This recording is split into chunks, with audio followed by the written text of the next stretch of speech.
ለሰማይ ለምድሩ ያስቸገሩ በጣም የሚፋቀሩ የነበሩ ሰዎች ለምንድን ነው አይን አፈር የተባባሉት? ድንበር ስላለ ነው። ስንወድ በምንድን ነው? እኛ በድንበር ነው።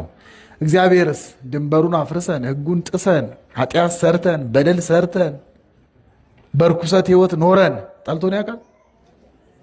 እግዚአብሔር ሲወድ ምን የለውም? ድንበር የለውም፣ ሕግ የለውም፣ አጥር የለውም። ይሄን ካደርግ እጠላሃለሁ አይልህም እግዚአብሔር። የሰው ፍቅር ያልቃል የአንተ ግን ይዘልቃል ብለው ዘማሪያን የዘመሩት ለዛ ነው።